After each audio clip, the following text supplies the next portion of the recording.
Bueno, vamos a comenzar a describir a partir de ahora el habla infantil y vamos a comenzar con los aspectos fonológicos. Bien, por supuesto, el desarrollo del habla infantil no comienza de la nada, sino en un contexto que probablemente favorezca este desarrollo, como es por caso la utilización del maternés por parte de los adultos que se relacionan con los niños, esto ya lo hemos visto en la clase pasada, y también el hecho de que los adultos incitan a los niños a participar en una conversación, les ceden el turno de habla, no toman sus ruidos, sus sonidos como si fueran el uso de la palabra. Es decir, que hay una serie de marcas en el entorno que pueden llegar a servirle de indicaciones de cómo funciona el habla o cómo funciona el lenguaje. Además de esto, aún antes de construir ese conocimiento lingüístico, durante su primer año de vida los niños se comunican con su entorno y tienen una creciente comprensión y producción de gestos que revela que van desarrollando un conocimiento acerca de cómo funcionan los procesos comunicativos. Es decir, bueno, esto está acompañado, por supuesto, de su creciente comprensión de la relación medio-fin, ¿sí? Es decir, de la relación que existe entre desplegar una determinada conducta y con esa conducta satisfacer determinados objetivos deseados. Bueno, los primeros comportamientos que utilizan los bebés para relacionarse con quienes los rodean son comportamientos vocales como llantos, gritos, sonrisas, que, bueno, operan como señales de determinados estados internos o de deseos o necesidades, y los adultos los interpretan y les atribuyen significado. Ahora bien, estas primeras formas de comunicación no necesariamente son intencionales, ni tampoco flexibles, ni siempre es claro que estén dirigidas a un objetivo. Por supuesto, si no hay una respuesta a un llanto o un grito, los niños pueden seguir insistiendo con llantos o gritos, pero no siempre buscan, por ejemplo, caminos alternativos para captar la atención, es decir, todavía no desarrollan estrategias. Pero aproximadamente a los 8 meses ya aparece el uso de gestos no lingüísticos, todavía de forma ya más social y comunicativa, como por ejemplo el gesto de señalar para mostrar algo o para pedir que se le alcance un objeto, de modo que ya son gestos comunicativos intencionales y para saber si ese comportamiento revela el intento, la voluntad de comunicar algo, algunos autores como Brunner o como Harding sostienen que deben cumplirse ciertos criterios, ¿sí? Por ejemplo, debe advertirse que el chico espera la atención del otro, del adulto, que sea persistente en su intento y que en caso de que fracase ese intento, desarrolle algún tipo de plan alternativo. Bueno, estos primeros gestos comunicativos les sirven a los chicos para hacer aserciones, para hacer peticiones simples a los adultos, aunque muchas veces esas manifestaciones son ambiguas y normalmente requieren que los padres o los adultos hagan algún tipo de inferencia o ensayo, error para comprender. Lo cierto es que esto está mostrando una competencia comunicativa básica en los niños y su conciencia, como decía antes, de la relación entre medios y fines y de los significados, ¿no? Y esto seguramente guía su comprensión después de, más adelante, de las estructuras lingüísticas y de la lengua. Bien, aprender una lengua oral, ¿no? Significa aprender los sonidos, las palabras, las reglas de esa lengua. Es decir, que antes que nada el chico tiene que establecer cuáles son los sonidos, los fonemas propios de su lengua materna, a partir de un contexto de ruidos varios, ¿sí? En el entorno, incluso otras lenguas. Los logros de los chicos en la adquisición lingüística, en la adquisición fonológica, en este caso en particular, llevan a pensar que tienen una habilidad especial para ello. Y bueno, las teorías, los distintos intentos de describir, de explicar el habla infantil intentan determinar, bueno, en qué consisten esas habilidades, ¿sí? Y cómo se aplican a la construcción de la lengua, qué pistas del entorno se utilizan en tal tarea. Algunas de estas cuestiones que vimos en la clase anterior al dar cuenta de los enfoques para la adquisición del lenguaje. Bueno, las primeras etapas de la adquisición son esencialmente perceptivas, es decir, el chico percibe o tiene capacidad para analizar esa información lingüística, aunque ello no resulte evidente para el observador.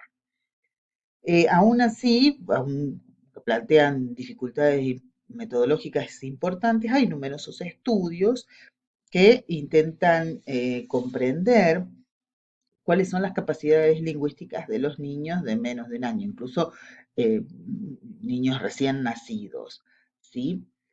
Algunos estudios comportamentales o de instrucción no nutritiva o de mirada preferencial, algunos de los que mencionamos en la clase anterior y están en la bibliografía, sirven para mostrar que, bueno, la adquisición de esa lengua materna comienza mucho antes que la producción de las primeras palabras o de los primeros sonidos. ¿Mm? Y lo que se sabe es que ya hacia el fin del primer año de vida del bebé, este ya conoce varios aspectos de las formas acústicas de las palabras de su lengua. Bueno, por ejemplo, como resultado de estos estudios se sabe que los chicos escuchan el habla de sus madres antes del nacimiento y que muestran una preferencia por la voz de la madre y el habla materna. Hay que tener en cuenta que a la semana 25 de gestación el sistema auditivo del feto ya es funcional y desde las 35 semanas es similar al del adulto. ¿Mm? Bueno, también se ha observado que tienen una percepción muy temprana de los factores prosódicos. Sabemos que las lenguas no solo difieren entre sí en el inventario de los fonemas, o los fonemas segmentales y sus combinaciones, ¿no? Sino también difieren en la estructura rítmica, en la entonación, en el acento, y estos aspectos son además vías o pistas para reconocer numerosos aspectos del habla, por ejemplo, para distinguir una afirmación de una pregunta. Aparentemente los chicos comienzan la tarea de adquisición codificando las propiedades prosódicas del habla, ¿sí? Parecen conocer el ritmo de las lenguas desde el nacimiento y pueden discriminar los patrones de sonido de su lengua materna. Por ejemplo, a los 4 días de vida, los bebés pueden distinguir entre emisiones en su lengua materna y en otra lengua, o bien discriminar entre dos lenguas no familiares si tienen pautas rítmicas claramente diferentes, ¿no? Y además usan tempranamente la entonación en sus propias producciones. A medida que crecen, por ejemplo, en torno de los 2 meses, pueden distinguir entre su lengua y otra lengua no familiar, pero ya no entre dos lenguas familiares. Es decir, comienzan a sintonizar su sistema auditivo a los patrones de la propia lengua. También es esencial la percepción categorial de los sonidos del habla. Los chicos, como los adultos, perciben el habla en categorías discretas. ¿Qué quiere decir esto? Que solo pueden discriminar dos sonidos lingüísticos diferentes siempre y cuando pertenezcan a dos categorías fonéticas diferentes.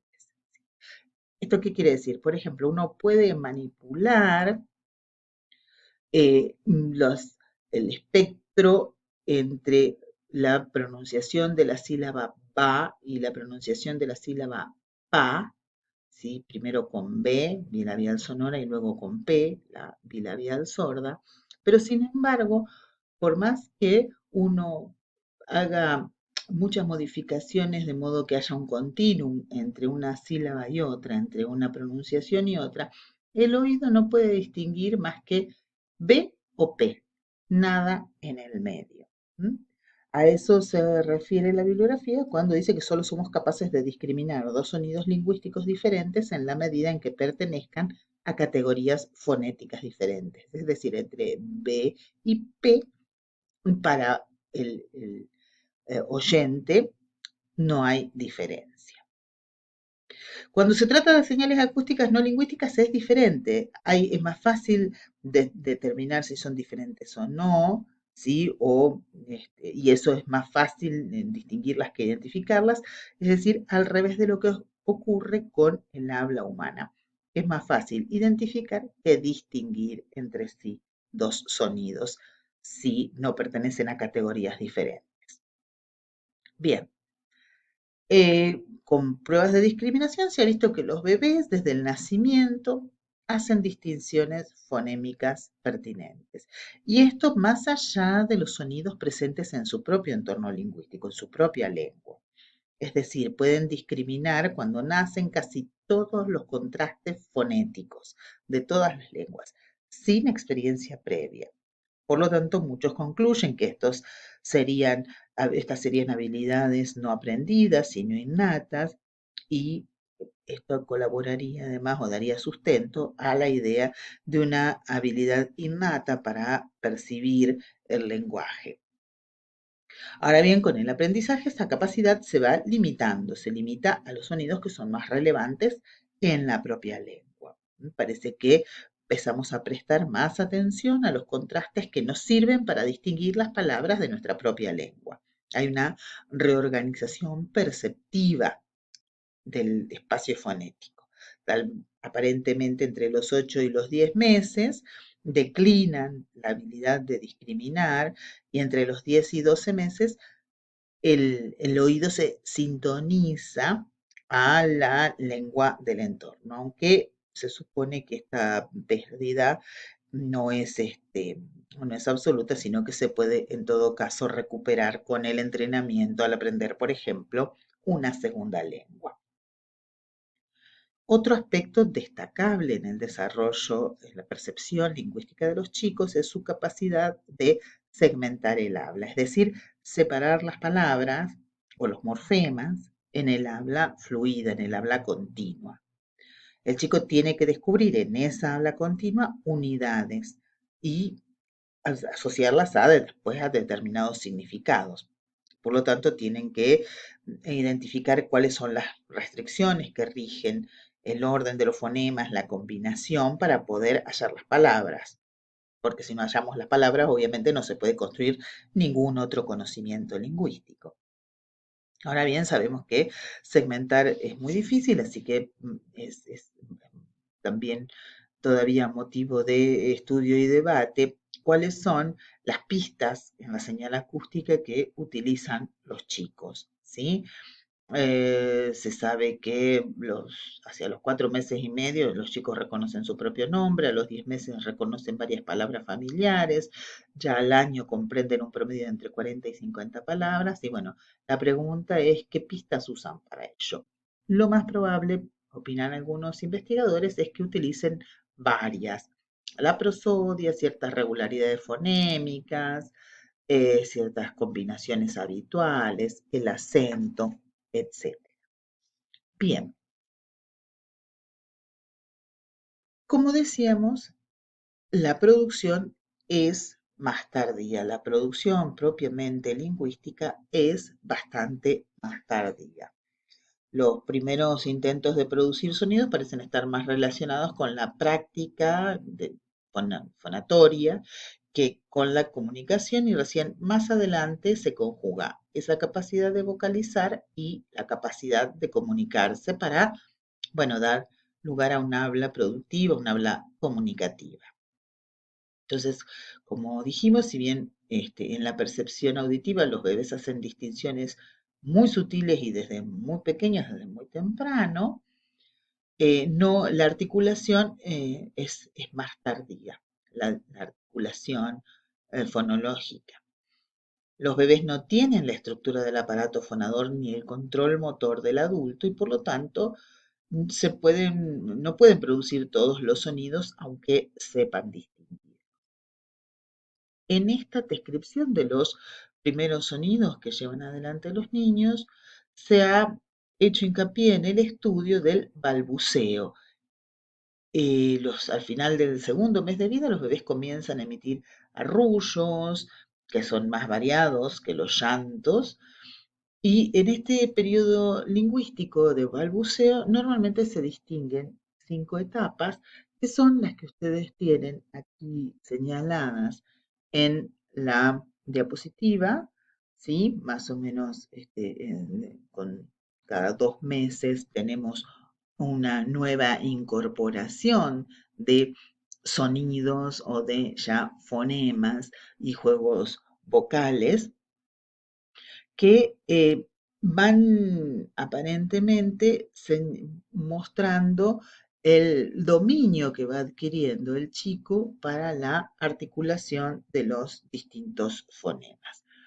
Es interesante señalar que hay una gran similitud en el balbuceo de niños de muy diferentes comunidades lingüísticas. En todas el balbuceo incluye, por ejemplo, fonemas como las bilabiales, la sonora, B, sorda, P y la nasal, pero, por ejemplo, en ninguna aparecen sonidos africados o fricativos. También es interesante señalar que hasta los chicos sordos balbucean, ¿sí? A veces, bueno, con menos variación, y esto parece sugerir que el balbuceo es independiente de la lengua del entorno.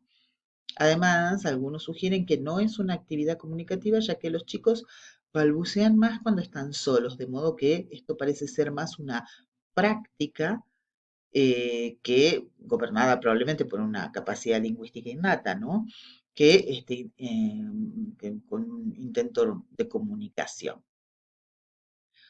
Bueno, junto con el cambio anatómico que se va produciendo con el crecimiento, este periodo de balbuceo le permite al chico progresar en la producción de sonidos gracias a que tiene un mayor dominio de la coordinación de los movimientos de la laringe, el paladar y la lengua, así como el dominio de la expiración prolongada. De tal modo, muchos consideran que las funciones del balbuceo son las que aparecen aquí. Primero, practicar y consolidar los esquemas de producción y percepción sonora para poder diferenciar entre sí los fonemas y reproducirlos con facilidad, organizar silábicamente los sonidos y, bueno, en el balbuceo variado formar agrupaciones más amplias de sonidos con apoyo melódico. Todo esto tiene que ver con, como decíamos antes, el periodo prelingüístico. Ya en el periodo lingüístico, alrededor de los 12 meses, los chicos comienzan a fusionar los sonidos con el uso de gestos comunicativos y empiezan a utilizar palabras. Por eso hablamos de comienzos del periodo lingüístico. Entre los 10 y los 12 meses, por ejemplo, producen las primeras asociaciones entre sonido y significado, como papá, mamá, mirá, tomá. Y asimismo suelen crear algunas palabras nuevas, algunas palabras personales, a veces simplificando el habla adulta, a veces con onomatopeyas, etc. Y estos elementos lingüísticos representan una especie de transición entre el balbuceo y la producción de palabras auténticas, palabras propiamente dichas. Dado que las primeras palabras son incompletas en forma, en significado, algunos autores prefieren hablar de formas fonéticas estables o formas fonéticas consistentes en lugar de palabras en sí, ¿no? Sobre todo si se centran en la forma sonora. Otros hablan de protopalabras si se centran en las funciones referenciales o intencionales. La característica peculiar de estas primeras palabras es su variabilidad, ¿sí? O bien una misma palabra tiene realizaciones distintas, por ejemplo, zapato puede ser ato, tato, pato, o bien puede ser que distintas palabras tengan una sola realización.